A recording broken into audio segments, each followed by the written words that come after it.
Nah, kadang-kadang kita nggak tahu nih posisi kita di mana gitu loh. Apakah kita yang mendukung anak atau kita yang didukung anak? Oh gitu. Iya. Jadi nanti Oh. skema parentingnya beda gitu, nggak sama. Makanya sebaiknya kita bukan hanya anak yang kita harus cari tahu, kita pun harus cari tahu kita siapa gitu. Jadi dalam Hmm. pola asuh nanti kita nggak bisa sembarangan gitu. Hmm. Apakah kita yang di depan anak untuk jalan, membuka jalan anak, atau kita mendukung anak, atau kita sebagai mentor misalnya. Mentor tuh kita kasih arah jalan. Nak kamu ke sana, nak kamu ke sana, nak kamu ke utara, nak kamu ke selatan, gitu loh.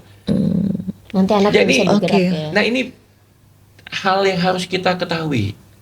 Jadi selama ini tuh saya pikir gini, kadang-kadang itu saya pikir itu naluri aja gitu kan. Apa ya, kan emang kita sebagai orang tua kadang kalau misalnya anak pengen Diarahkan. apa gitu, ya udah difasilitasi, didukung ini.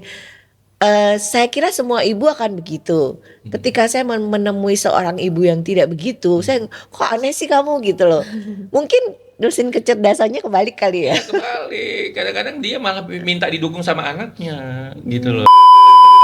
Jadi anak kamu tuh usia berapa sih? 4 tahun. 4 tahun. Sekarang udah sekolah. Udah. Terus? Ya itu sekarang sekolahnya itu alhamdulillah udah mulai terorganisir ya. Keaktifannya itu udah lebih terorganisir lah untuk hal-hal yang lebih bermakna gitu daripada yang nangis atau lebih teriak-teriak, lebih ke manjat-manjat tuh Jam enggak. berapa sih sekolahnya? Jam 7 Sampai? sampai 2 jam aja, sampai jam Oh, setengah tapi 10. udah lumayan lah ya buat ngabisin energi dia ya. Lumayan, nanti pulang kan tinggal istirahat, tapi nggak juga sih. Kadang dia bisa sampai malam itu beraktivitas terus. Kita kayak anak cowok ya, padahal Iya, kita perempuan. nggak nemenin, kita ngelakuin aktivitas kita sendiri. Mm-mm. Tapi nanti dia bisa heboh sendiri gitu di rumah. Oh gitu. Kalau anak Bade kan laki-laki, Anakku laki-laki. kayak gitu juga. Iya sih, kayaknya anak kita beda gender tapi hebohnya sama ya. Tapi anak saya itu perempuan. Nanti kita tanya sama Abu Fa ya, bentar lagi iya. Abu Fa datang. Oh gitu. Ya, beliau ini pakar lah di bidang itu. Kita tunggu aja. Iya ya, harusnya anak perempuan tuh lebih feminim kan kalau kata orang. Itu tapi mungkin stereotip kali ya. Assalamualaikum. Waalaikumsalam. Apa Abu Fa, kabar? aduh.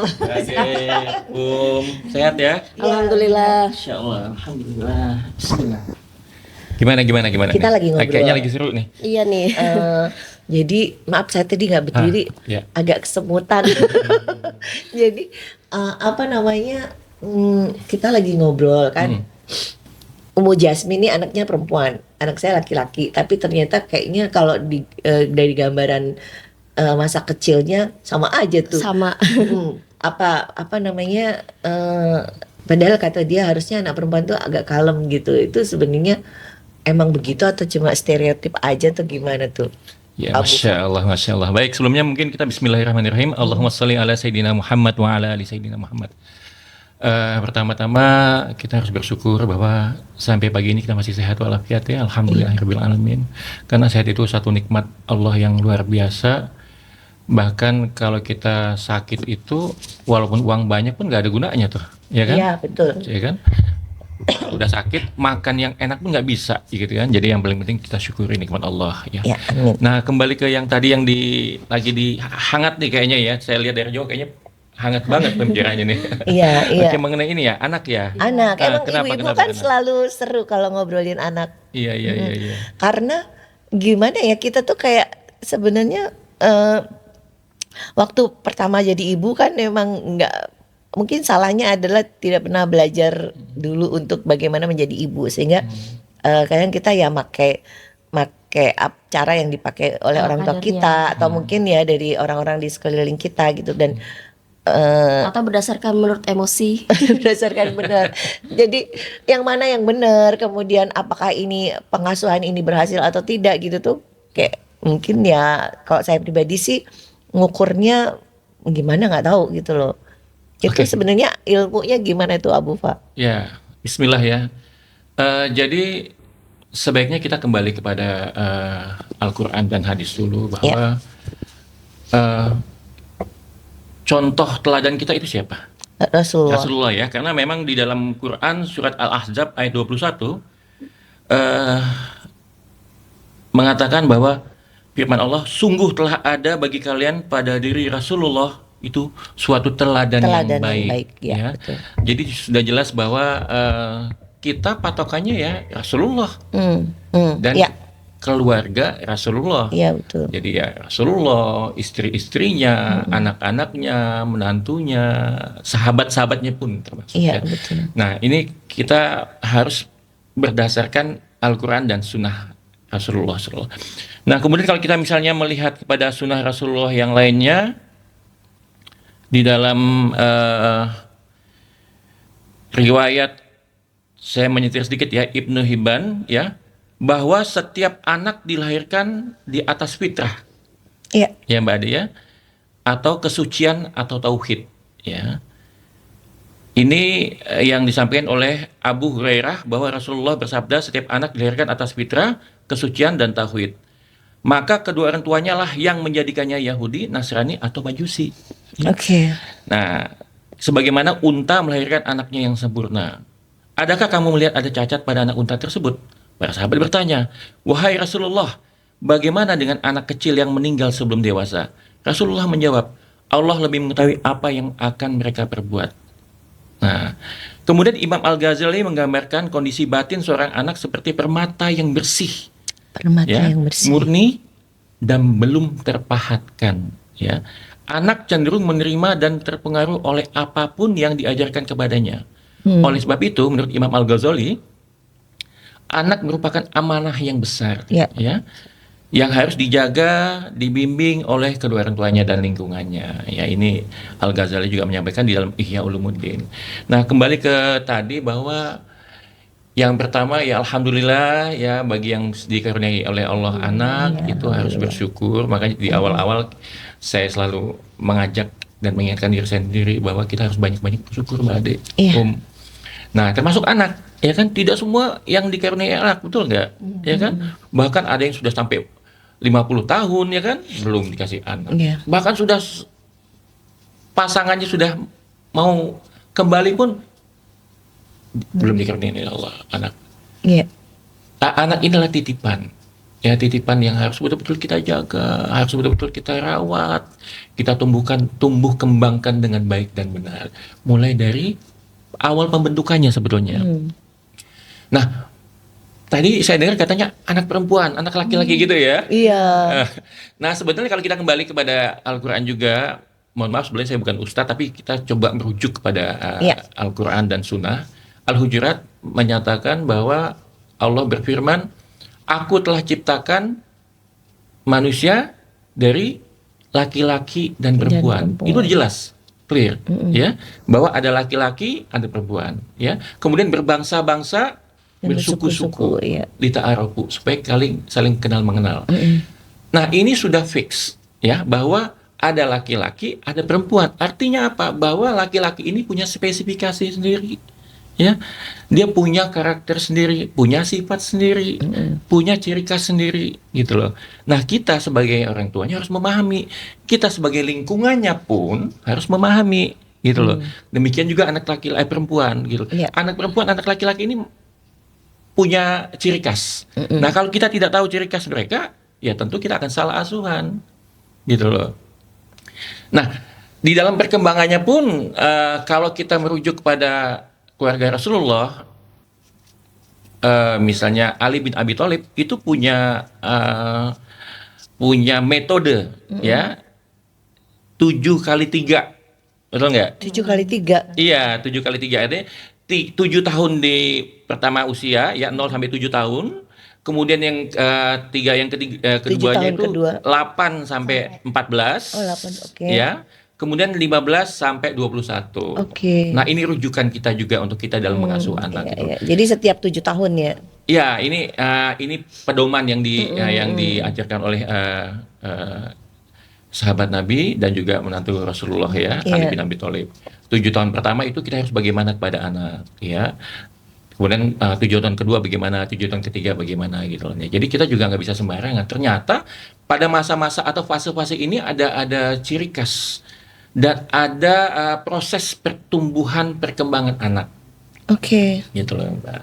Jadi sisi spiritualitasnya, kecerdasannya kayak gitu ya. Semua. Jadi sebenarnya kan kita harus melihat dari perkembangan fisik, ya, perkembangan fisiknya, kemudian perkembangan mentalnya, ya, psikisnya, kemudian perkembangan akalnya.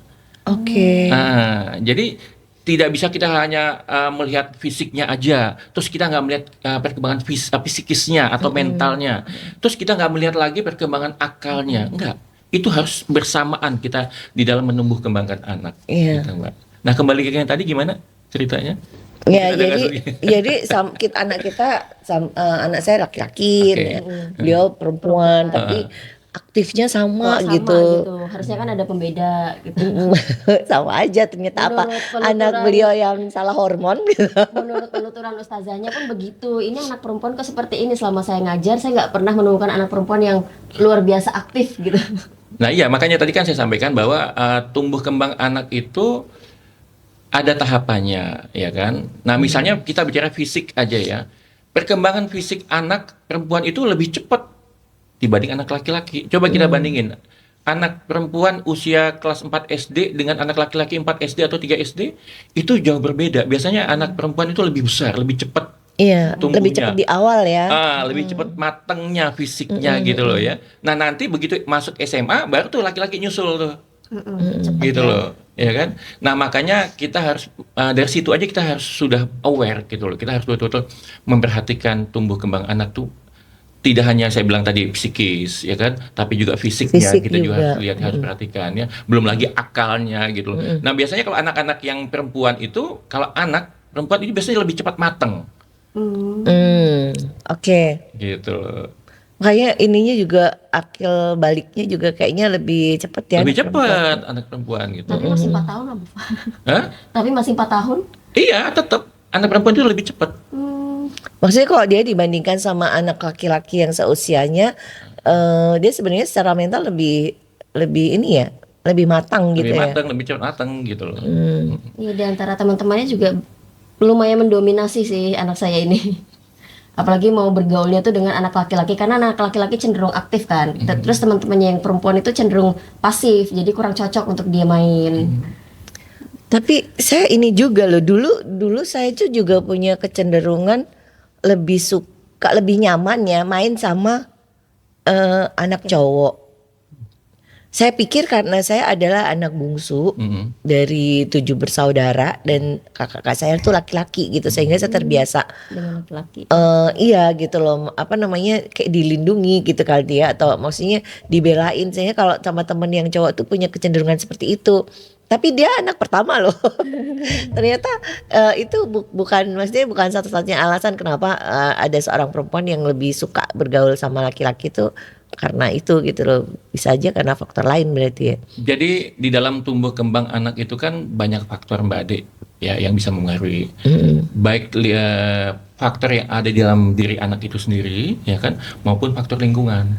Nah, lingkungan itu bisa juga lingkungan di rumah, bisa lingkungan pertemanan, ya kan, lingkungan di sekolah, atau mungkin lingkungan kalau dia sudah mulai dewasa, dia sudah mulai kerja, ya kan, walaupun anak, tapi dia sudah mulai kerja, misalnya kan. Nah, ini banyak hal-hal yang bisa mempengaruhi. Nah, makanya sebetulnya kita sedari awal atau sedini mungkin kita harus bisa mengetahui siapa anak kita, Oke. gitu loh, ya kan. Artinya ini sebetulnya anak yang Allah titipkan ke kita ini siapa sih? Seperti apa ya? Ini kalau kita ibaratkan bingkisan, ini kan kalau kita dikasih bingkisan sama teman kita pasti ingin tahu apa sih gitu loh. Pasti ingin cepet-cepet buka gitu kan. Oh, ternyata HP nih gitu ya. Oh, HP baru misalnya gitu. Nah, oh ternyata ini misalnya mohon maaf saya sebutkan merek misalnya iOS misalnya Apple misalnya gitu kan.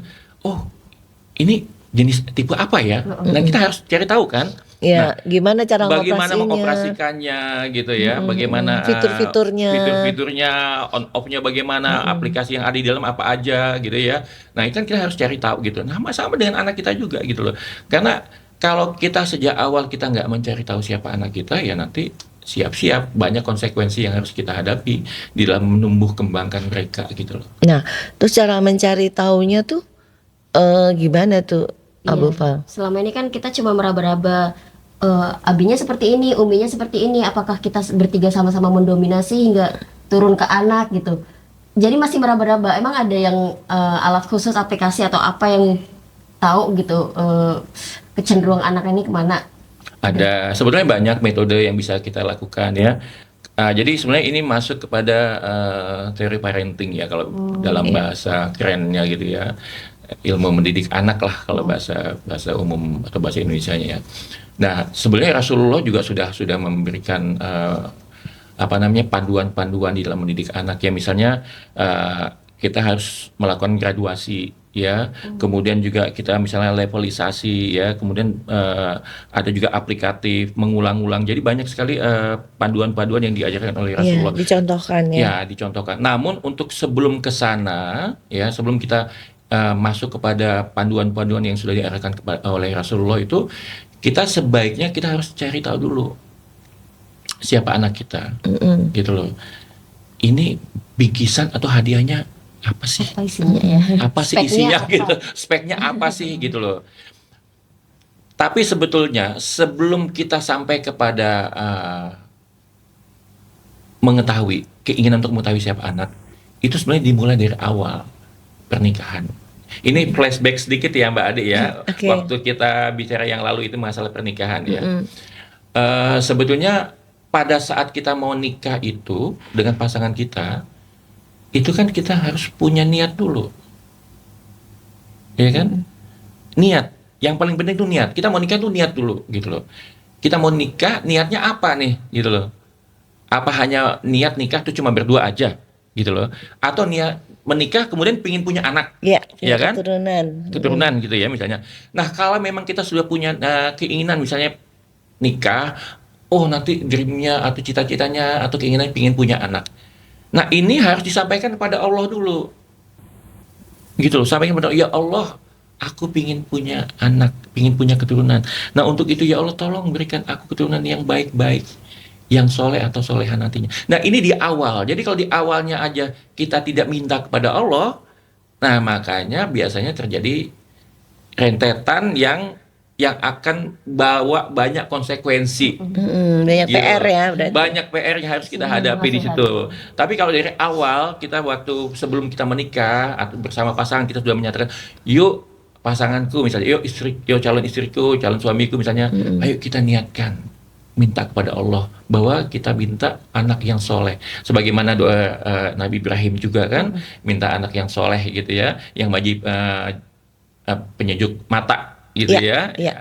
Nah, hal ini memang sudah kita awali di awal kehidupan bersama, gitu ya.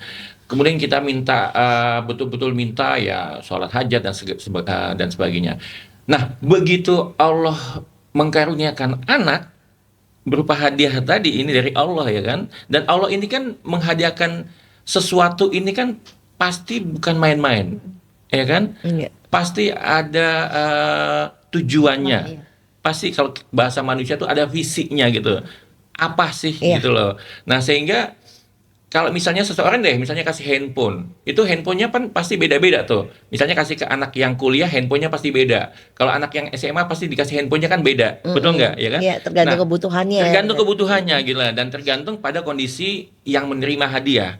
Nah sama juga dengan kalau kita analogikan, misalnya Allah memberikan kita anak gitu. Anak ini juga diberikan oleh Allah itu suatu karunia yang dititipkan oleh Allah untuk kita jaga, untuk kita tumbuh kembangkan dia, dan tidak boleh sembarangan gitu loh. Begitu Allah kasih anak kita lahir gitu ya, nah kita harus cari tahu anak kita ini siapa gitu loh. Nah ini butuh proses gitu loh. Jangan sampai nanti setelah anaknya lahir, yang cita-cita awal tadi itu yang kita pingin nanti anaknya di soleha itu tidak tercapai. Kayak sendiri ya.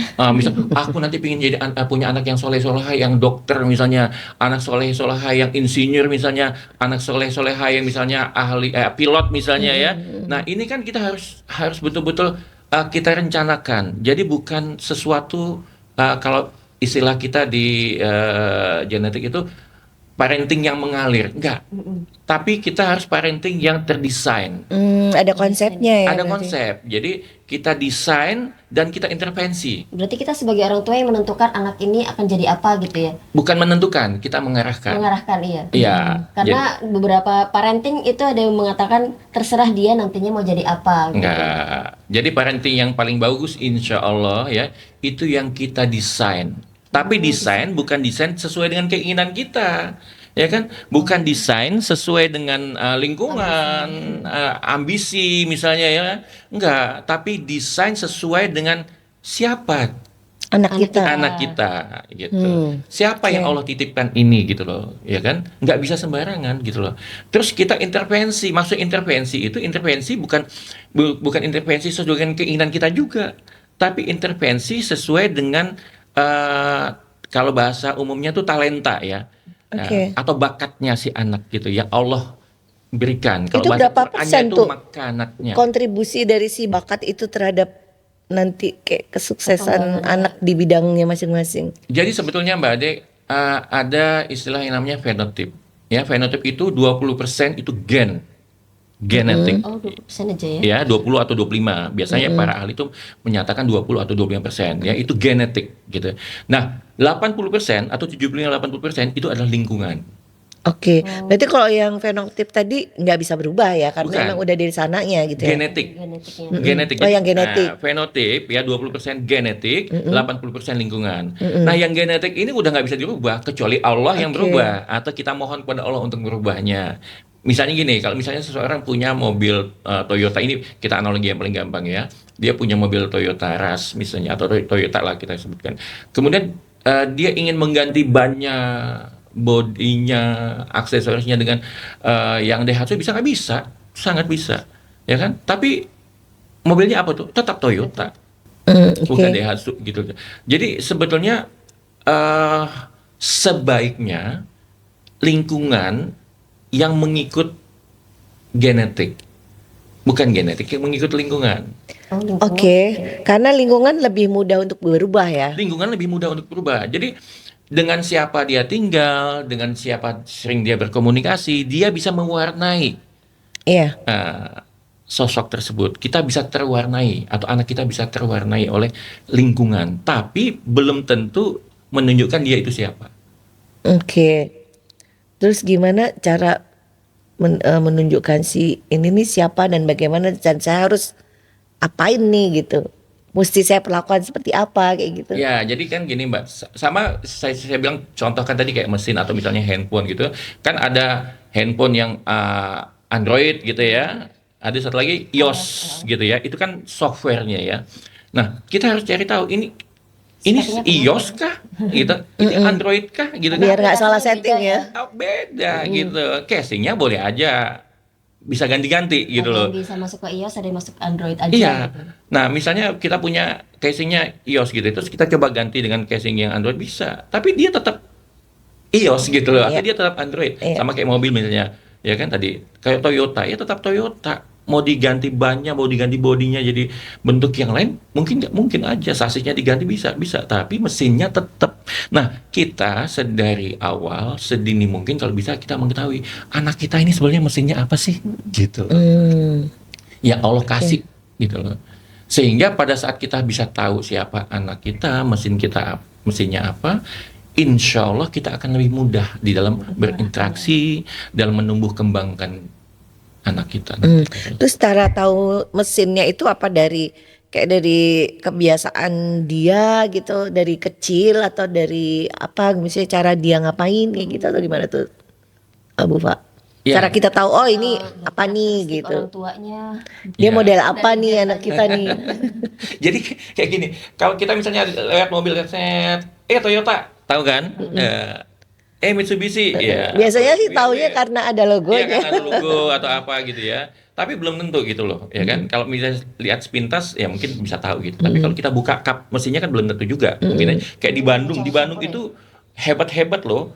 Bodi mesin itu bisa diganti-ganti sama anak-anak Bandung itu luar biasa. Iya. dibikin yang bukan BMW dijadikan BMW gitu. Oh, tapi mesinnya tetap. Tapi mesinnya tetap gitu loh. Toyota. Nah, seperti kayak gitu loh. Tampilannya doang ya. Tampilannya, makanya saya bilang sebenarnya lingkungan ini bisa mewarnai dia gitu loh. Nah, kebetulan mohon izin Mbak Ade, kebetulan saya juga penggiat salah satu lembaga yang bisa mengetahui, bisa membantu mengetahui siapa sih sebetulnya anak kita yang Allah kasih. Kalau bahasa Qurannya itu makanat, kemampuan terbaik seseorang. Allah sebutkan di Al-Quran sampai beberapa kali, berbuatlah engkau sesuai dengan kemampuan terbaikmu atau makanat. Nah, sebetulnya Allah udah jelas tuh bahwa setiap kita itu pasti ada kemampuan terbaik. Nah, ternyata kemampuan terbaiknya kita itu bisa dicek dari genetiknya. Kenapa? Karena genetik ini nggak mungkin berubah. Ya tadi mesin nggak mungkin berubah gitu. Ya, pemberian Nah, kita dari cek Allah ya. genetiknya dia apa. Nah, setelah kita tahu mesinnya apa, baru kita sesuaikan dengan bodinya. Sama juga misalnya perusahaan mobil, dia buat mesinnya dulu. Buat mesinnya, baru dia Buat body. buat bodinya. Misalnya dia sport ya, mobil sport misalnya, atau mobil untuk balapan, pasti dia bentuk bodinya pasti berbeda. Mengikuti ya kan, nggak mungkin mesinnya sport terus dia bikin kayak truk misalnya, kan nggak mungkin ya, pasti disesuaikan. Nah, sama dengan anak kita. Kalau misalnya kita sudah tahu ya, anak kita ini sebetulnya bawaan genetiknya apa sih? Nah, kita sebagai lingkungannya, sebagai orang tuanya, sebagai omnya, sebagai tantenya, sebagai omanya, opung misalnya ya, kakek, nenek, mbah ya, eyang gitu ya. Ya itu menyesuaikan gitu. Jangan kita minta anak yang menyesuaikan ke kita. Kasihan si anak gitu loh, ya kan? Ya, Tapi kan anak kita suka banyak. Anak yang banyak berarti macam-macam juga dong. oh macam-macam, Mbak. Macam-macam karakter. Coba Mbak Ade punya anak berapa? 2. 2. Sama nggak karakternya? Beda. Beda, nggak ada yang sama gitu loh. Jadi dari 6 miliar manusia pun juga karakternya pasti beda-beda gitu. Nah, kami di lembaga ini membagi menjadi 5 kelompok besar. 5 kelompok apa sifat? Karakter atau mesin ya.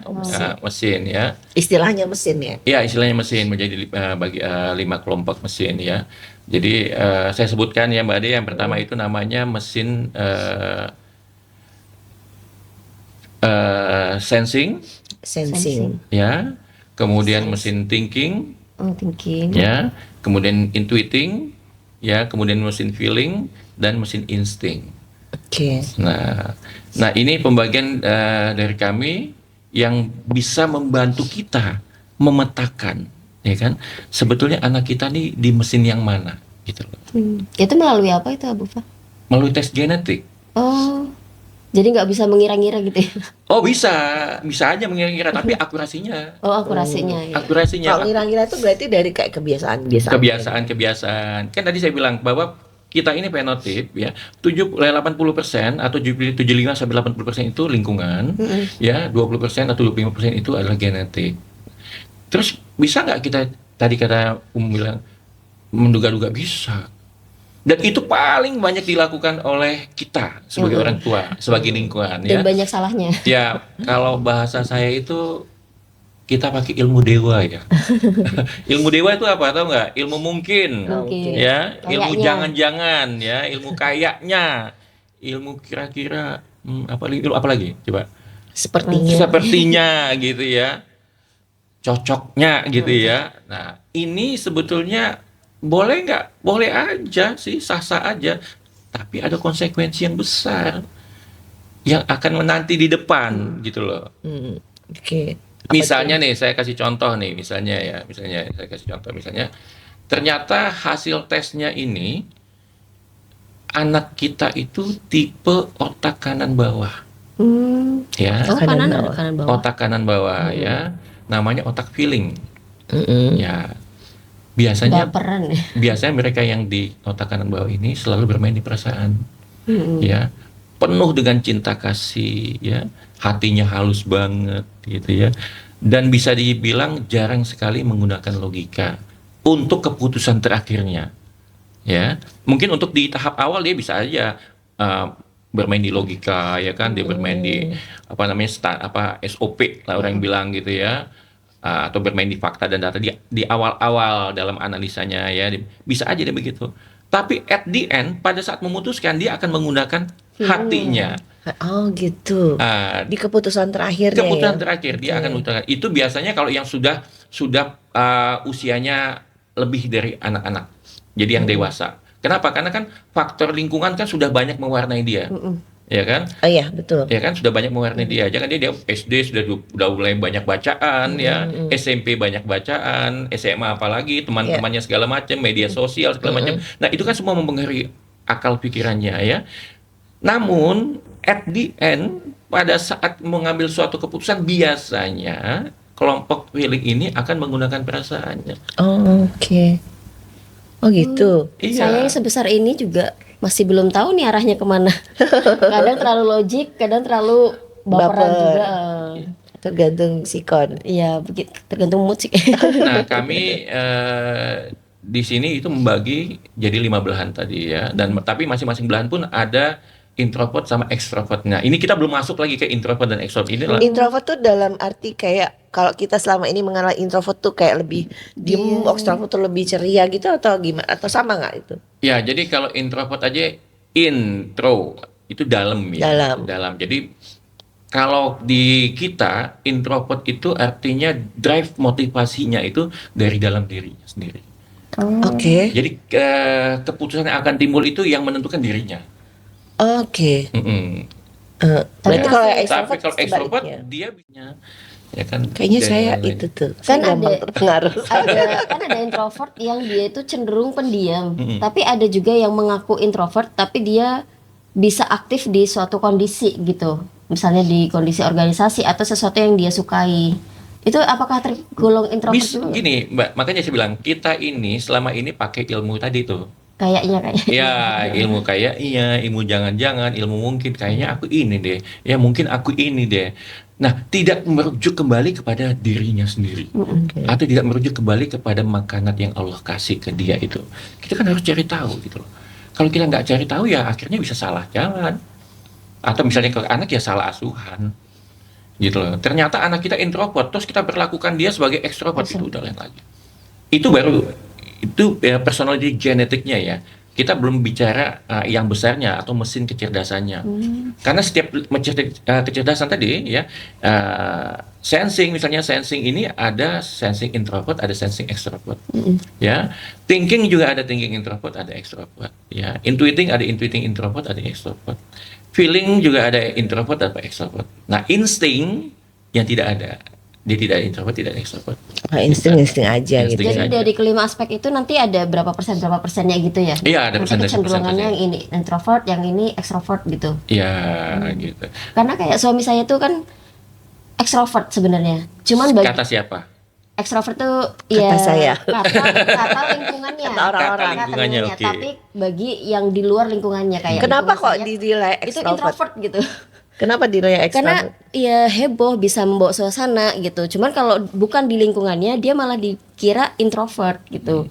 Jadi apakah extrovert dan introvert itu harusnya bawaan extrovert terus introvert terus gitu apa gimana sih? Jadi gini Mbak, kalau kita introvert, terus kita mencoba untuk menjadi extrovert, itu bisa nggak? Bisa. Bisa. Tapi ada konsekuensinya apa? Lelah. Iya ya. Iya benar. Iya betul. Lelah. Misalnya begini, introvert itu kan drive motivasinya dari dalam dirinya sendiri. Tapi karena misalnya ada 10 anggota keluarganya mengajak dia untuk pergi jalan-jalan ke mall misalnya kan, Tamah-tamah gitu ya. 10 nih sama dia, 9-nya ayo gitu ya.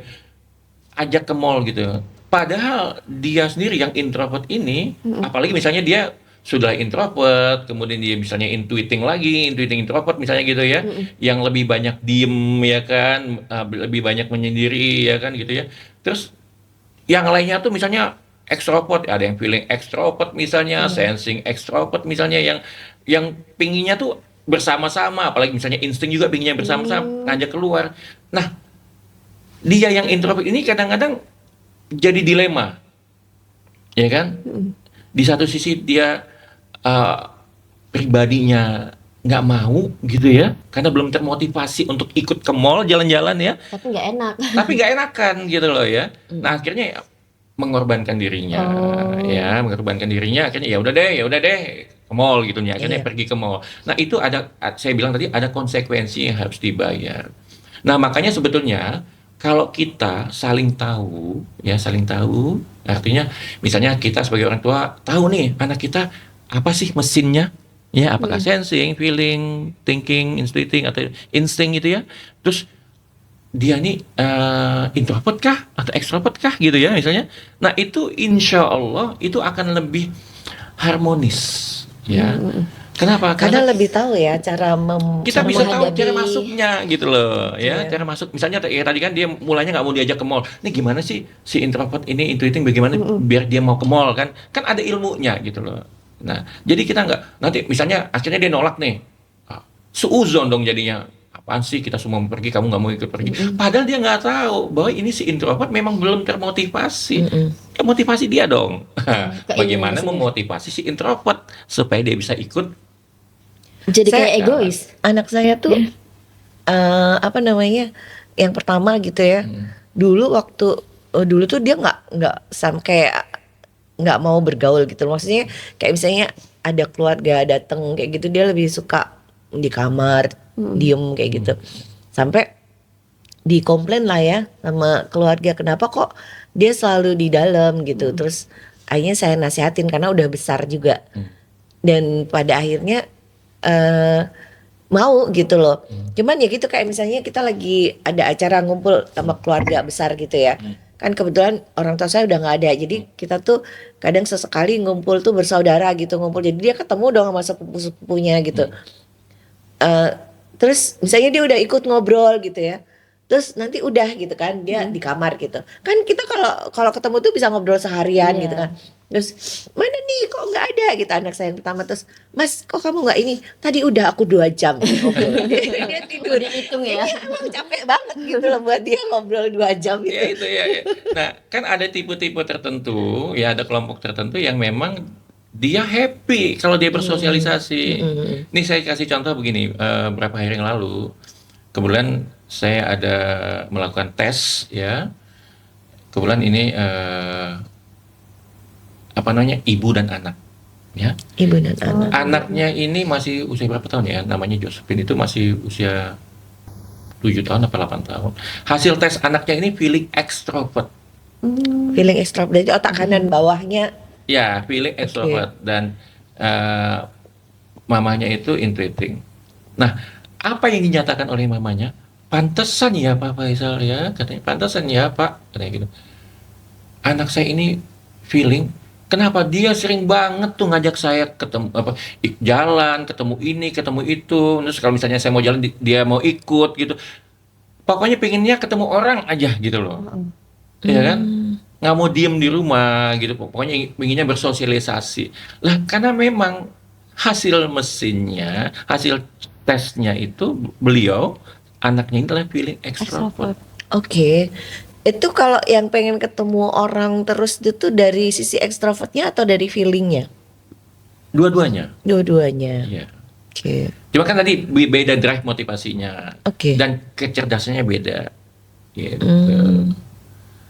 Nah makanya sebetulnya kalau kita Kalau suka ibunya intuiting Intuiting, itu introvert. otak kiri atau kanan tuh? otak Otak kanan, atas. ya. Itu cenderung kemana kalau intuiting? Intuiting sama feeling hampir-hampir sama ya? Nah, kalau misalnya, nah ini bagusnya di kita, alhamdulillah itu kalau kita sudah bisa tahu nih misalnya ya, oh ternyata mamanya intuiting ya, terus anaknya feeling. Nah, kalau di kita tuh ada namanya sirkulasi energi ya. Kalau mamanya intuiting, anaknya feeling, itu anaknya mendukung anak, ibunya mendukung anaknya, mamanya mendukung anaknya. Oke. Jadi Mendukung tuh maksudnya gimana? mendukung itu selalu mendukung. Anaknya maunya apa tuh automatically tanpa disadari mendukung. Anaknya ngajak jalan, mamanya ayo gitu. Seperti Support. itu. Oh gitu. Support. Support. Oke. Iya. Jadi kalau dia Enak dia anaknya ya. enak, misalnya anaknya mau les ini, "Ma, aku mau les ini." Oke, ntar ya mama usahakan gitu loh. Nah, kadang-kadang kita nggak tahu nih posisi kita di mana gitu loh. Apakah kita yang mendukung anak atau kita yang didukung anak? Oh gitu. Iya. Jadi nanti skema parentingnya beda gitu, nggak sama. Makanya sebaiknya kita bukan hanya anak yang kita harus cari tahu, kita pun harus cari tahu kita siapa gitu. Jadi dalam pola asuh nanti kita nggak bisa sembarangan gitu. Apakah kita yang di depan anak untuk jalan, membuka jalan anak, atau kita mendukung anak, atau kita sebagai mentor misalnya. Mentor tuh kita kasih arah jalan. Nak kamu ke sana, nak kamu ke sana, nak kamu ke utara, nak kamu ke selatan, gitu loh. Nanti anak Jadi, bisa bergerak oke. ya. Nah ini hal yang harus kita ketahui. Jadi selama ini tuh saya pikir gini, kadang-kadang itu saya pikir itu naluri aja gitu kan. Apa ya, kan emang kita sebagai orang tua kadang kalau misalnya anak pengen apa gitu, ya udah difasilitasi, didukung ini. Saya kira semua ibu akan begitu. Ketika saya menemui seorang ibu yang tidak begitu, saya kok aneh sih kamu gitu loh.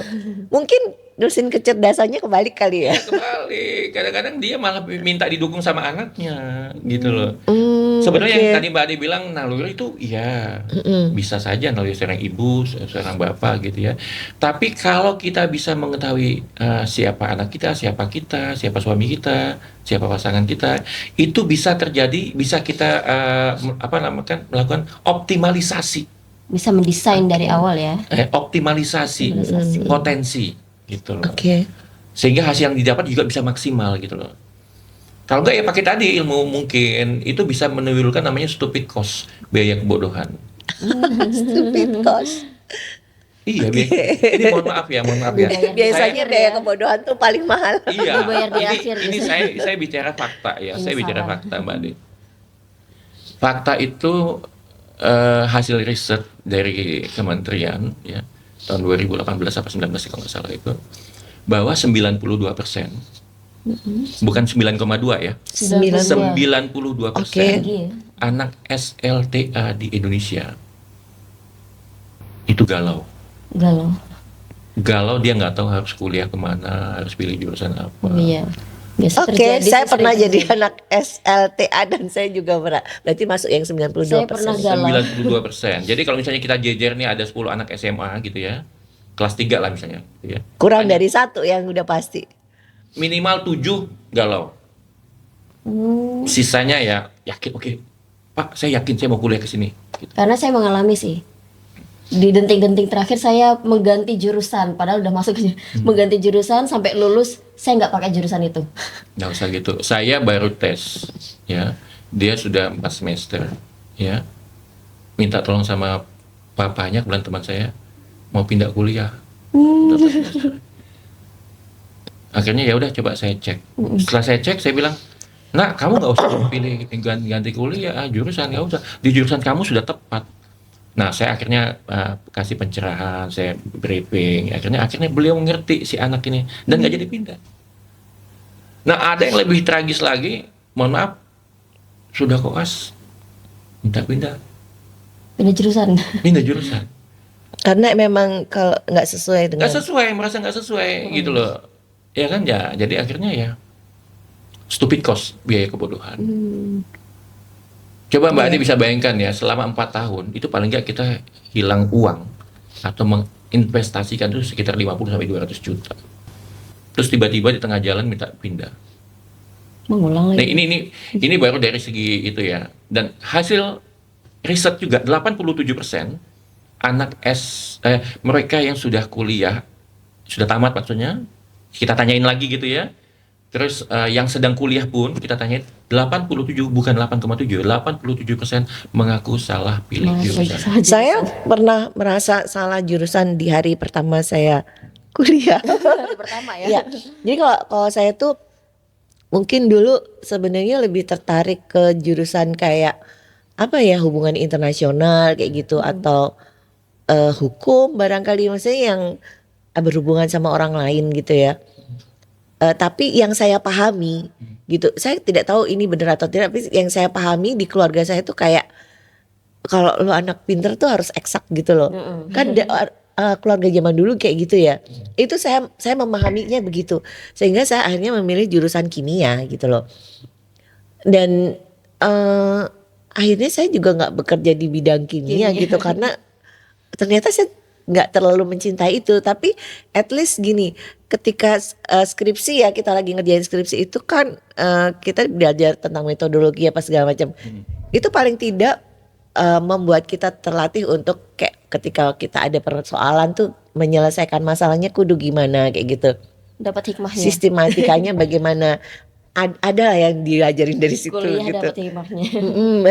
Nah itu Mbak Ade, makanya jadi survei itu memang tidak bisa dibantah ya bahwa ini kenyataan. Dan bahkan saya kemarin sempat ikut satu pameran pendidikan yang untuk menerima sekolah-sekolah keluar gitu ya. Saya tanyakan sama yang berasal dari Singapura waktu dia pasang stand. Jadi saya bilang bahwa hasil risetnya begini, 92 dan 87 di Indonesia. Bukan Pak, bukan hanya di Indonesia, dia dalam bahasa Inggris dia bilang. Bukan hanya di Indonesia Pak, ini di Singapura pun sama katanya. Oh gitu, Di iya luar oke. negeri pun sama gitu loh. Kenapa? Karena mereka juga tidak cari tahu siapa anaknya. Nah kembali kepada tema kita tadi bahwa yang disampaikan Mbak Ade, bahwa kita memang sebaiknya harus mencari tahu sebetulnya anak kita ini siapa gitu loh. Ya kan, kalau enggak apa nanti pola asuh tumbuh kembangnya mereka ya pakai tadi ilmu mungkin, ilmu Berarti jangan-jangan, yang harus kita cari ilmu tahu bukan kira-kira. cuma anak kita doang dong, berarti kitanya Diri juga. kita Orang tuanya juga, juga ya. orang tuanya juga. Makanya nanti posisi ya, positioning kalau istilah saya itu, positioning kita itu di mana? Apakah kita yang berjalan di depan untuk membuka jalan, silakan nak maju, atau kita di sebelahnya beliau bersamaan mendampingin, ya? Gitu ya. Atau kita di belakangnya beliau, kita dorong, ayo nak silakan. Atau kita memfasilitasi. Gitu loh. Jadi chemistry ini harus kita cari tahu, kita berada di chemistry yang mana. Karena chemistry ini nanti akan memberikan energi, sehingga nanti alam semesta, insya Allah atas izin Allah akan membantu kita. Gitu. Tapi kan ini Abu Fa, maksudnya gini, kita sendiri kan punya karakter dasar yang nggak tiba-tiba berubah semudah itu gitu ya. Kemarin kita lagi ngebahas tentang parentingnya Li Darmis vs Nikita Willy nih. Mana yang lebih baik gitu kan. Dan ternyata kalau dari sisi ketika kemarin kan ngobrolnya sama Ummu Maryam ya, dari kayak apa yang dicontohkan Rasulullah, kemudian dari apa yang dikatakan Al-Quran, itu ya nggak ada ini lebih baik dari ini gitu loh. Yang jelas kita harus tahu tujuannya apa, terus ini kayak gitu. Nah mungkin kalau dari sisi mesin kecerdasan ini kan berarti setiap anak bisa ditreatment dengan cara yang berbeda gitu. Apakah cara Nikita Willy atau Li Darmis? Tapi orang tuanya kan punya karakter, kayak misalnya tiba-tiba saya seperti karakter Li Darmis gitu ya. Terus tiba-tiba kayak disuruh misalnya anak numpahin apa, terus saya bilang it's okay kayak gitu kayak Tapi itu pernah saya coba. Jadi saya bilang sama suami saya, oh ya kita lembut-lembut aja ngomongnya. Jadi saya ngomong sama anak tuh Yasmin. Terus kata suami saya, udah gak usah kayak gitu, apa adanya aja. Yang penting gak usah terlalu gimana gitu kan. Apa adanya diri kita aja. Kita biasa di rumah dengan suara keras, dengan teriakan sih enggak, cuma suara keras lah. Ya udah itu apa gimana adanya tuh aja Abu gitu. Fa? Oke. Apa Nggak kita usah harus terlalu berubah tuh dilembutin. gara-gara udah tahu mesin kecerdasan Jadi anak gini, kita? memang ilmu ini kan berkembang terus, Mbak Ade ya. Ilmu kan berkembang terus. Nih, alhamdulillah kami, mohon maaf saya sebut Stephen ya, itu sudah sejak tahun 2009 itu terus tumbuh dan berkembang bersama juga. Dan alhamdulillah kami banyak diterima. Kami sudah melakukan tes hampir 600.000 orang di seluruh dunia, bukan hanya di Indonesia juga, Singapura, Malaysia, di Timur Tengah juga ya, Turki, ya kan. Nah, jadi kalau kita sudah bisa mengetahui mesin anak kita apa, mesin kita apa, nah kita bisa kembali lagi merujuk kepada kebiasaan-kebiasaan Rasulullah atau apa yang diajarkan oleh Rasulullah, ya kan, berpedoman kepada hadis-hadis Rasulullah, kepada kebiasaan-kebiasaan Rasulullah di dalam mendidik anak atau parenting Islam ala Rasulullah. Gitu. Misalnya begini, Rasulullah mengajarkan selalu satu misalnya, ya itu namanya graduasi atau bertahap. Bertahap. Iya. Oke. Yang seperti dicontohkan Ali bin Abu Thalib tadi ya, setiap 7 tahun. Ya, bertahap. Jadi kalau misalnya anak usia 0 sampai 7 tahun itu masa bermain. gitu loh. Oke. Masa senang-senang, masa happy-happy gitu. Bahkan Rasulullah pun ikut bermain bersama anak-anak, ya kan? Mm-mm. Mm-mm. Masa anak-anak 0 sampai 7 tahun itu kita harus memperlakukan anak seperti raja. Bahkan misalnya kita lagi duduk nih, terus tiba-tiba dia panggil, Abi misalnya gitu ya. Atau papa misalnya, atau daddy misalnya. Sini dong, bantu dong. Nah kan kita tahu ini raja loh. Harus Kita menurut datang ya. gitu loh. Kita langsung bantu. Ada apa nak gitu loh. Dengan lemah lembut. Rasulullah itu orang yang paling lembut di dunia. Mm. Tidak pernah mengajarkan kekerasan. Itu 7 tahun pertama Jadi ya. itu dipukul rata setiap anak perlakuannya seperti itu. Sama, iya. Jadi ada Cuma kecenderungan. nanti ada, makanya ini kan yang Rasulullah contohkan oleh yang diajarkan oleh Ali bin Abi Thalib, bahwa 0 sampai 7 tahun itu ya kan metodenya itu jadikan anak seperti raja. Oke. Ya, karena memang otaknya belum berkembang sempurna. Dia belum tahu mana yang baik, mana yang benar. Makanya oleh Rasulullah itu kita graduasi. Itu anak perempuan dan laki-laki sama ya. Sama. Secara umum ya, secara umum sama. Tapi tentu tadi saya bilang kan, aku ciptakan engkau laki-laki, perempuan. Tetap ada perbedaan. Mm-mm. Itu kita harus cari tahu. Apa sih bedanya anak laki-laki 0 sampai 7 tahun? Apa sih bedanya anak perempuan 0 sampai 7 tahun? Masuk ke sana lagi gitu loh. Nah, kita masuk lagi ke mesinnya gitu loh. Ya kan dia nih tipenya apa sih? Ya kan? Nih saya kasih contoh begini misalnya. Kemarin juga saya baru tes minggu lalu. Itu hasil tes si anak. Dia berdua, satu adiknya laki-laki, dua kakaknya perempuan. Adiknya ini thinking, introvert, ya, Berarti otak kiri kiri. atas, Oke. ya kan. Terus kakaknya intuiting, extrovert, Otak kanan. otak kanan atas. Nah kakaknya ini kalau bisa bahasa umumnya itu yang bebas. Dia pinginnya lebih bebas gitu ya, tidak suka terstruktur, tidak suka dikekang gitu ya, intuiting gitu ya. Nah kalau yang adiknya enggak, thinking ini ikutnya aturan. SOP gitu ya, prosedur gitu ya. Nah apa yang terjadi? Jadi waktu saya tes minggu lalu, bapaknya cerita, pantesan ya pak gitu ya. Ini si kecil, kakaknya baru pulang tadi, dia cerita. Dia bilang apa? Kak, ayo cuci kaki dulu, cuci tangan dulu. Ya buka bajunya, ganti bajunya, buka kos kakinya. Begitu coba. Itu anak-anak. Anak-anak nih. Tapi itu pengaruh Itu masih dari 3 genetik tahun loh. juga, kan? Ya itu genetik tadi, kan genetiknya bisa beda itu genetiknya kan thinking, introvert ya.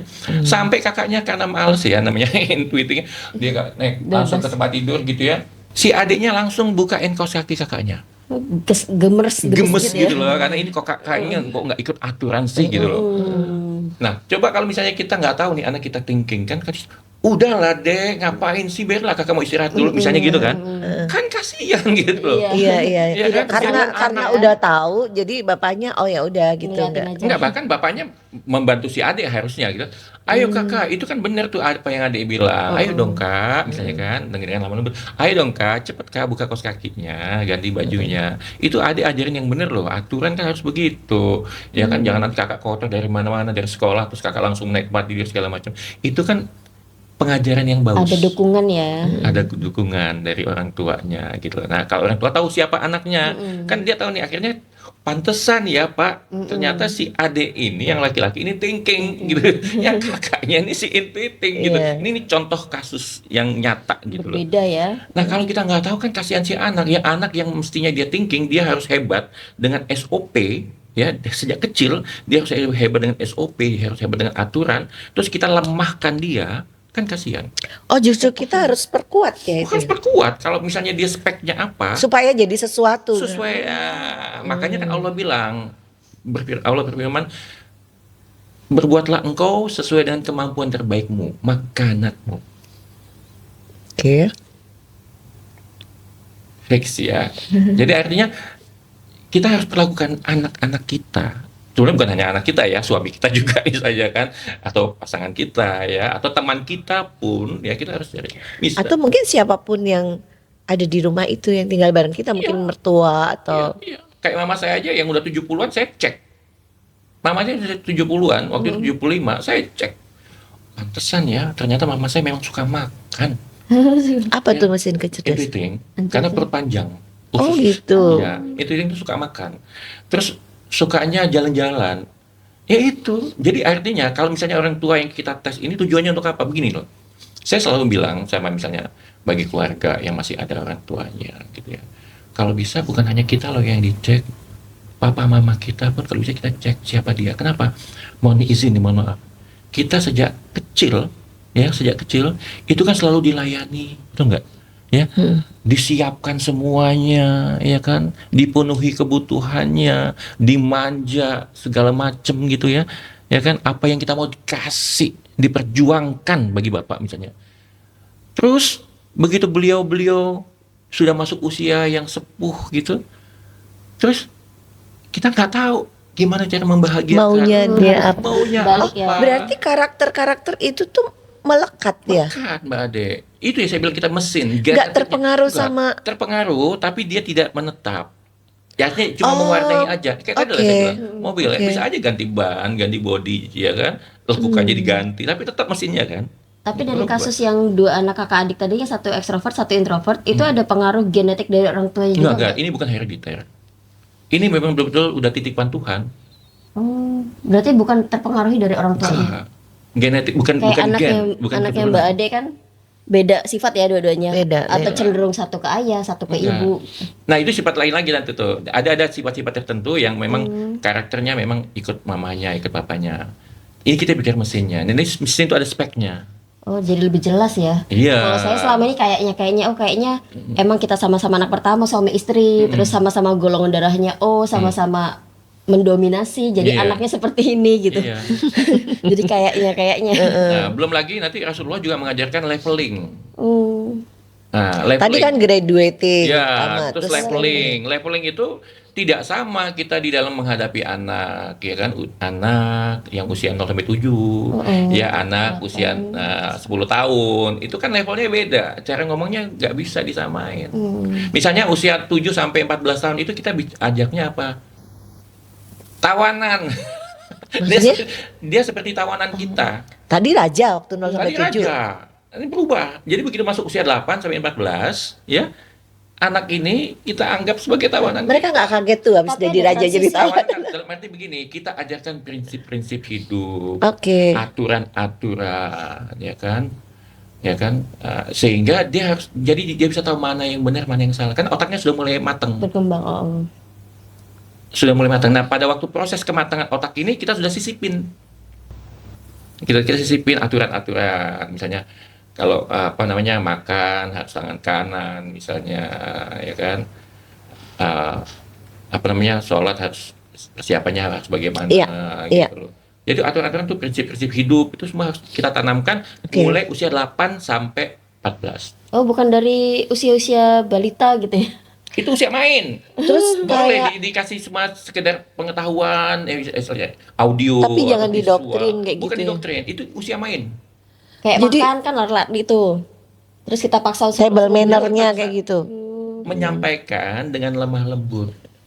Menyampaikan lemah lembut dengan bermain, itu memang usia main mereka. Otaknya belum mateng. Nah, terus Fisiknya belum mateng. di media sosial tuh kan sekarang banyak kayak misalnya anak-anak kecil yang mereka sudah sangat bijak gitu dalam berpikir kayak gitu ya. Dia udah tahu tentang hal-hal yang apa yang harus dilakukan orang dewasa kayak gitu.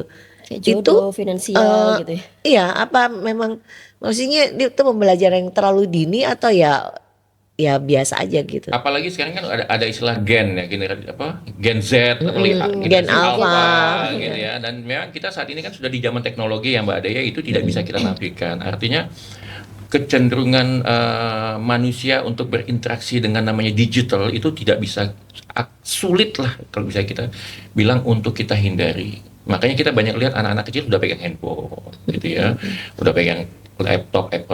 Boleh nggak? Boleh, tapi dibatasi. Didampingi ya. Didampingin gitu loh. Kenapa? Kalau tidak didampingin nanti bisa berbahaya, ya kan? Kenapa? Konten-konten itu kan kita nggak tahu, tiba-tiba muncul konten yang, ya kan?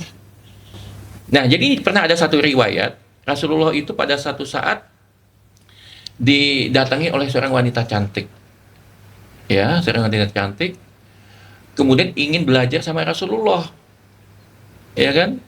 Kemudian ada sahabat Rasulullah juga yang masih belasan tahun, sudah mulai akil balik nih, sudah mulai remaja gitu ya. Nah, Rasulullah, wanita cantik datang menghadap Rasulullah untuk belajar gitu ya. Terus sahabat Rasulullah di sampingnya Rasulullah. Apa yang Rasulullah lakukan? Langsung kepalanya itu di tepi di ini kan dibelokin oleh Rasulullah untuk tidak melihat wanita cantik ini. Ya artinya apa? Ini suatu bentuk pengajaran dari Rasulullah bahwa ini parenting juga anak ya. Bahwa ini masih anak kan, masih remaja ya, masih belasan tahun. Ya kan tadi ada Baru-baru matang. 07, 8, 14, 15 sampai 21 ya. 21. Ini usia 15 sampai 21 ya kan. Nah, itu sebaiknya engkau palingkan wajahmu ke sana kata Rasulullah. Terus dipalingkan. Tujuannya apa? Karena untuk menghindari tadi mata. Pandangannya. Mata masuk ke pikiran, masuk ke hati. Nah, itu Rasulullah sampai seperti itu. Gitu loh, mencontohkan. Gitu loh. Nah, apalagi sekarang di zaman media sosial ya. Itu kalau kayak kita nggak hati-hati bahaya loh. Iya. Apalagi audio. Ketika masuk usia 8 sampai 14 berubah menjadi tawanan. Kan? Ajari kewajiban. Nah, ya kan? apakah kayak misalnya diperlakukan seperti raja itu sudah membuat dia keenakan sehingga ketika dia ini jadi berontak gitu? Kan dimanjakan Ada ya. masa-masa itu? Ada dong. Kan berubah nih perlakuan orang Iya, tua. jadi begini, Ali bin Abi Thalib itu adalah insan istimewa. Karena sejak usia 6 tahun, beliau sudah ikut Rasulullah. Dan pada saat usia 10 tahun pun sudah menyatakan keislamannya kepada Rasulullah. Dan satu-satunya anak yang menyatakan keislaman kepada Rasulullah. Ya, di usia anak-anak ya sahabat. Usia anak-anak. Dan Ali bin Abi Thalib itu sampai dibilang sebagai pintunya ilmu. Kenapa? Karena memang sejak 6 tahun sudah ikut Rasulullah. Artinya beliau sudah melihat contoh yang dilakukan oleh Rasulullah. Teladan-teladan yang diteladankan oleh Rasulullah. Saksi hidup lah ya. Saksi hidup. Nah, makanya sampai Ali bin Abi Thalib mengajarkan tadi tuh 3 tahapan. 0 sampai 7 manjakan, lemah lembut. Ya kan? Bukan kasar sama anak. Lemah lembut. Tegas boleh kan? Tegas boleh, beda ya. Tegas sama marah tuh beda. Ya kan? Nah, tapi lemah lembut, tegas lemah lembut gitu. Sampaikan dengan baik-baik. Sampaikan dengan baik-baik, ajak dengan baik-baik. Apalagi kalau sudah tahu mesinnya, misalnya mesinnya feeling nih, ya kan? Feeling ini kan sukanya dimanja, suka dipuji, suka dipeluk misalnya kan. Kita sampaikan gitu loh. Thinking, walaupun dia suka bermainnya di SOP atau aturan, ya kita sampaikan dengan lemah lembut. Begini ya nak, gitu loh. Begini ya sayang, gitu loh. Ucapkan kata-kata indah, kata-kata sayang gitu. Dan itu akan melekat sama anak. Jadi kan ada parenting kalau di luar negeri itu anak bayi pun udah dipisahkan kamarnya. Meskipun mereka nangis atau apa tetap diabaikan, tetap dipisahkan untuk apa ya, mengajarkan kemandirian. Dan terjadi ke anak saya itu dulu waktu bayi, setiap dia merengek langsung saya datangi, langsung saya panggil, karena dari konsep 0 sampai 7 tahun itu ya saya belajarnya.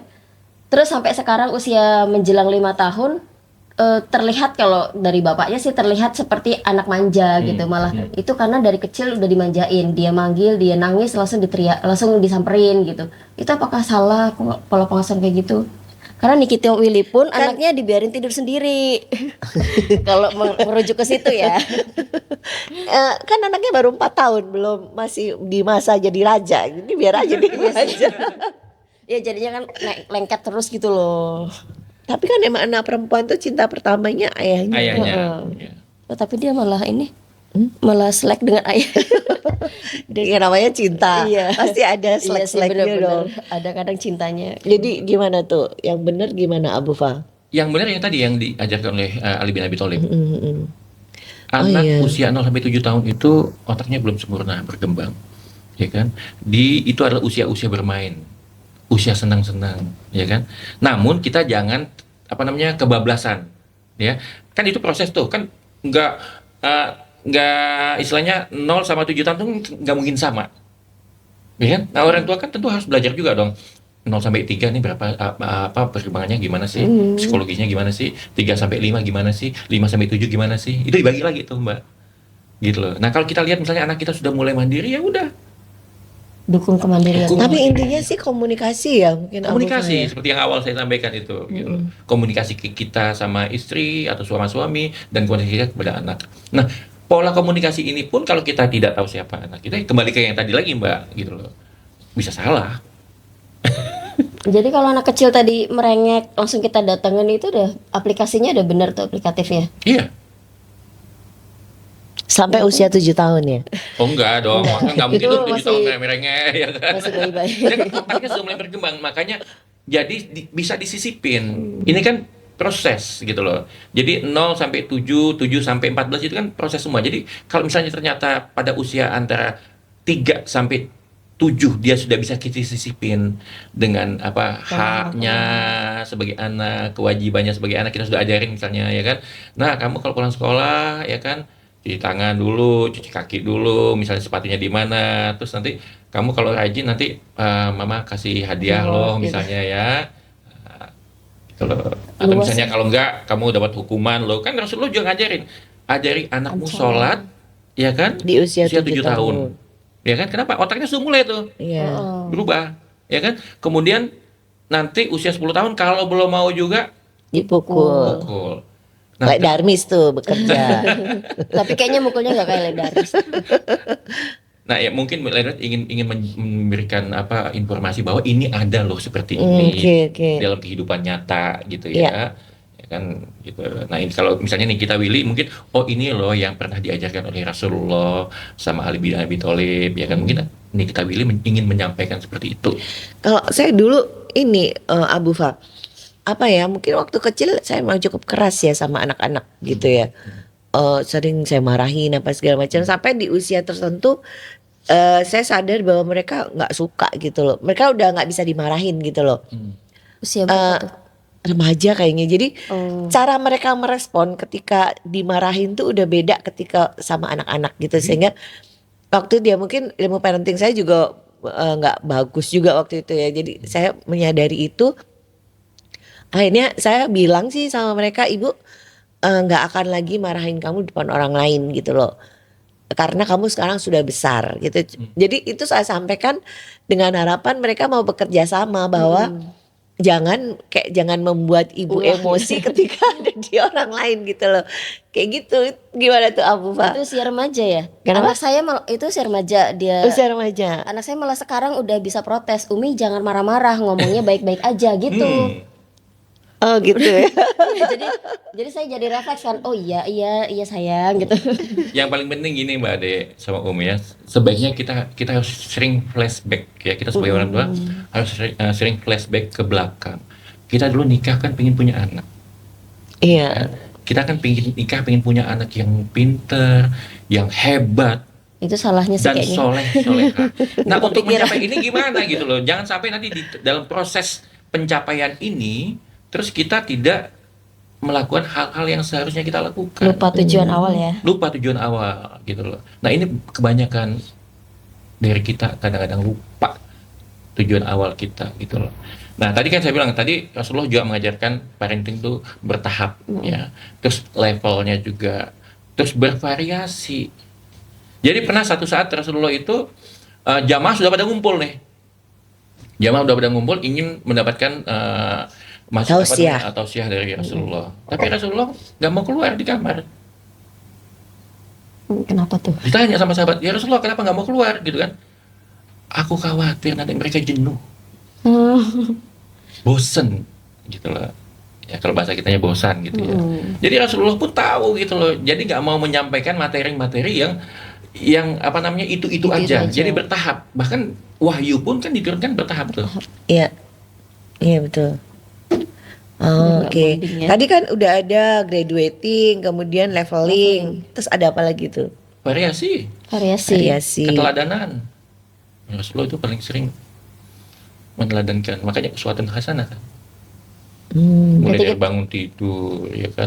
Mulai Variasi sebelum tadi tuh tidur. gimana berarti? Ya itu variasi misalnya, contoh ya, kalau kita misalnya dalam mendidik anak ya, kita variasi misalnya dalam membersihkan rumah, ya kan? Nah kalau dalam membersihkan rumah itu kan banyak metode, ya kan? bisa dengan sapu, ya kan? Bisa dengan vakum, Oke. bisa dengan lap-lap. Ini kan bervariasi kan? Oke, jadi supaya anak juga semakin kaya terhadap ini ya, eh, apa namanya? Hasanahnya. Iya, dia punya Ilmu, punya wawasan yang wawasan gitu lebih loh. luas. Oke. Nah, dalam menuntut ilmu juga, misalnya nggak hanya buku, misalnya kan, ya kan? Coba kamu belajar dengan lihat di iPad misalnya, atau laptop misalnya kan, atau Bisa apa, langsung berkunjung bisa langsung kemana. berkunjung ya kan ke ustadz atau ustazah bertanya langsung. Itu bervariasi supaya tidak menimbulkan kejenuhan. Nah, ini Rasulullah contohkan juga, gitu. Jadi banyak sebenarnya parenting Rasulullah itu nggak habis-habisnya, ya kan? Kita di rumah memang cukup tegas ya sama anak. Cuman kita ada tahapan, bertahap lah kita ngajaknya untuk liburan gitu, agar masa kecil anak itu seneng gitu. Cuman kalau udah di rumah kita cukup disiplin, cukup keras sama anak gitu. Itu Jadi kalau pas liburan boleh lost gitu. kalau Nah, liburan ya itu saatnya praktek. Dia paham nggak apa yang kita ajarkan di rumah. Kadang kalau pas di luar rumah dia bakal seenaknya kan. nah makanya kan saya sampaikan tadi, kalau kita tidak kenal siapa anak kita, siapa kita, itu efek kedepannya, Mbak. Lost cost ya. Ya kan, misalnya begini, ternyata anak kita itu tipenya sensing, otak kiri Kiri. bawah. Ya. Sensing itu memory question, kecerdasan memori, ingatannya sangat-sangat kuat. Jadi kami di Steven itu selalu mengingatkan kepada orang tua yang punya anak sensing, ya kan, waspada, hati-hati. Kenapa? Karena sensing ini, kelompok sensing ini, itu ingatannya sangat dahsyat. Dia bisa ingat bukan hanya 1 hari, 2 hari. Sampai 10 tahun, 20 tahun, 30 tahun, bahkan 50 tahun, 80 tahun masih ingat. Nah, kalau pada usia 0 sampai 7 tahun ini kita memberikan suatu memori, suatu kenangan yang tidak menyenangkan, ya siap-siaplah kita di masa-masa yang akan datang, kita tidak akan dilayani. Perlakukan dengan baik. Contoh nih, ada ulama mengatakan misalnya nih kita ajak dia bermain ya, atau mungkin kita pijit-pijit dia, ya kan? Itu diingat dia, ya kan? Sama anak-anak yang meskipun bukan sensing tetap diingat dia tuh. Dia, oh, dulu Dedi suka papa pernah dipijit-pijit sama pijit-pijit sama Umi. nanti pada saat kita sudah sepuh, ya kan? Kita butuh pijitan, itu dia balik pijit. Dulu papa kan, dulu Dedi misalkan dulu habis suka mijit aku nih, yang gantian aku yang pijit deh. Gitu. Nah, itu terjadi pada anak saya juga itu, yang perempuan juga sampai ya Pak ya. Nah, kayak gitu. Dan itu memori, mumpung anak usia 0 sampai 7 tahun ini kan tumbuh kembang, ya. Itu ingatannya tuh melekat. Karena ini masih bersih, kertas putih. Nah, kalau kita memberikan suatu kenangan-kenangan, ya kan, memori, terutama sensing nih, saya ingatkan banget ya, sensing atau feeling ya, itu akan keinget lama, panjang. Bisa mempengaruhi karakternya juga. Yes. Dan bisa mengurangi selama dia hidup. Ya kan? Anak Tapi yang dia sering bisa- dipeluk, anak yang sering dipeluk, ya kan? Sering diusap kepalanya sama papanya atau mamanya, dicium ininya, ubun-ubunnya atau pipinya, itu akan berbeda sama yang tidak sering dipeluk. Rasulullah itu sering sekali, bahkan misalnya Rasulullah datang berkunjung itu ke keluarganya itu, semua anak-anaknya dipeluk, kebagian dipeluk. Walaupun ada 10 anak, 10 anak-anaknya dipeluk sama Rasulullah, dicium tangannya sampai Rasulullah. Gitu. Saking Rasulullah memuliakan anak. Gitu. Tapi sampai usia tertentu aja, kalau udah gede nggak mau lagi kali dicium. Nah, ini biasanya anak begitu masuk kelas 6 SD itu punya dunia sendiri. Nah, makanya sebelum dia berubah ke dunia lain, ya kan? Manfaatkanlah. Iya, mumpung masih mau dicium. Dan ya. alhamdulillah anak saya pun walaupun sudah nikah, walaupun sudah kerja, ya udah kuliah, tetap mau saya cium pipinya, tetap mau. Nah, kayak gitu. Artinya kita akan mendapatkan apa yang kita tanam dulu. Jadi tadi misalnya kita sering pijit, kamu sakit ya kakinya ya nak ya, capek ya habis sekolah ya, tadi belajar apa aja sambil ini papa bantuin atau mama bantuin atau bunda bantuin ya buka bajunya. Itu dia ingat nanti pada saat kita nanti sudah sepuh misalnya, bukan kita mengharapkan balasan dari anak, enggak, tapi automatically dia akan ingat itu. Gitu. Di saat kita sepuh, kita butuh bantuan, kita kan nggak mungkin punya babysitter, ya istilahnya pengasuh. Kita kan udah tua kan kita mengharapkan anak kita yang akan mendampingi kita di saat kita sepuh. Ya kan? Di saat kita sudah mulai usia 70, 80 gitu ya, atau bahkan 90 kan kita sudah susah tuh, berdiri aja susah, jalannya susah gitu kan, kita butuh pendamping. Kan nggak selamanya anak sama kita. Tapi kalau kita sejak kecil, kita sudah memperlakukan dia, anak kita ini seperti raja 0 sampai 7 tahun yang akan dia ingat selamanya, maka yakinlah, insya Allah pada saat kita usia sepuh nanti, Allah akan balas itu. Nah, Masya Allah. Itu sih yang sering diingatkan mertua saya, jangan kayak gitu sama anak, nanti Allah akan balas itu. nanti itu kebalikannya Dibalik, gitu. ya. Terus itu apa namanya, melakukan tes untuk mesin kecerdasan itu mulai dari usia berapa tuh? Usia 2 tahun sudah bisa. Oh, Usia 2 tahun sudah bisa. Jadi kita kan melakukan dengan biometrik ya. Biometrik itu kan bisa DNA, bisa retina mata, bisa sidik jari. Nah, yang ada di Quran itu adalah sidik jari ya. Quran menyatakan nanti satu saat semua dunia hancur gitu ya. Jangan kau bilang aku tidak bisa mengumpulkan semua. Aku bisa mengumpulkan kembali tulang belulangmu. mm-mm. Ya, jari-jari jemarimu. Nah, itu bahasa Qurannya. Artinya apa? Di jari jemari itu tertanam informasi tentang siapa kita. Jadi dengan dicek ke 10 sidik jari itu, kita bisa tahu gitu loh. Oh, ternyata makanan anakku atau makanan saya ini, tipe yang Allah kasih ini gitu loh. Sehingga kita bisa masuk ke situ saat kita berkomunikasi atau berinteraksi. Insya Allah itu akan membantu sekali. Iya ya. Wah, ini luar biasa ya. 1 menit sampai 5 menit sudah bisa tahu. Oh, Insya Allah. Berarti jadi dengan memudahkan kita untuk mengarahkan ya, ya, dengan modal aplikatifnya. itu tuh kita paling tidak jadi lebih tahu harus ngapain sama pasangan kita, sama anak-anak kita. Kayaknya lain kali kita harus bahas lebih dalam tuh tentang Insya ini. Allah, insya Allah, Mbak. Insya Boleh Allah. ya.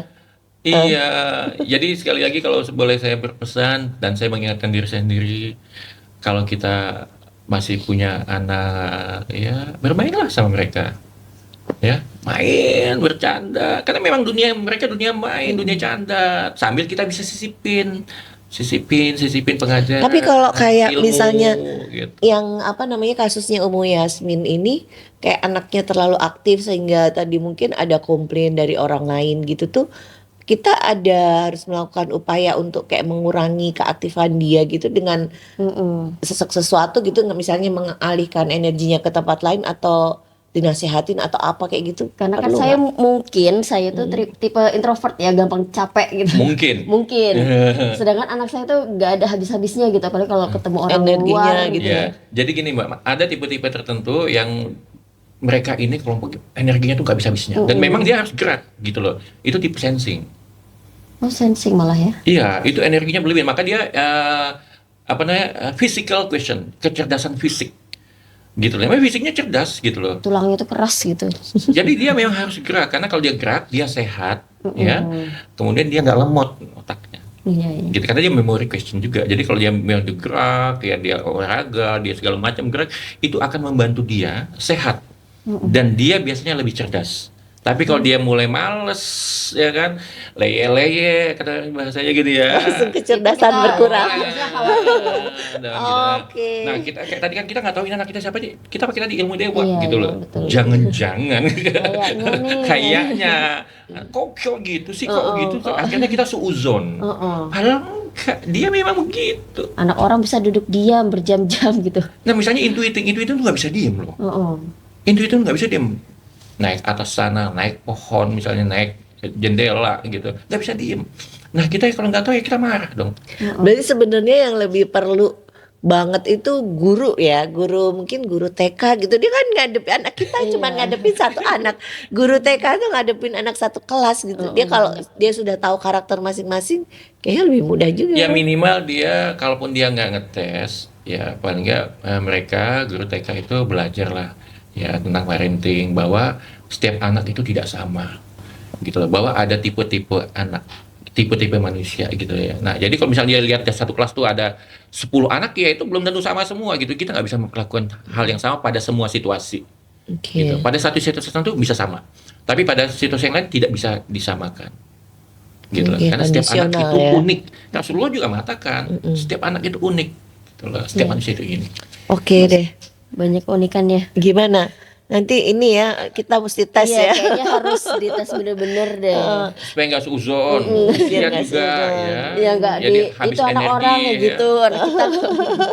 Bukan Allah juga nanti marah loh. Iya. Karena ini apa? Ini titipan Allah. Iya betul. Ini Masya titipan Allah. Allah. Itu yang harus kita ingat loh. Anak ini titipan. Nanti satu saat kan diminta pertanyaan, mana titipan gue? Iya, betul. Nah, ya udah siap nggak jawab sama yang di atas kan gitu, ya kan? Demikian. Ya, makasih lo Abu Fa ngobrolnya, nanti Iya, kita ngobrol sama-sama lagi ya. Ya, saya mohon Iya, maaf seru. kalau ada kata-kata yang Iya sama, saya juga. semoga bermanfaat ya. barokah. Amin. Amin ya rabbal Kita kembali alamin. kepada Allah. Iya, syukron Abu Fa. Alhamdulillah. Terima kasih Abu Fa. Bentar lagi adzan nih, kita mau Oh iya. siap-siap dulu Sudah. ya. Sudah tercerahkan. Iya. Alhamdulillah. Alhamdulillah. Iya. Insyaallah. Salam buat keluarga di Iya, rumah. sama juga semua ya. Iya. Barokah ya. Insyaallah. Iya, amin amin.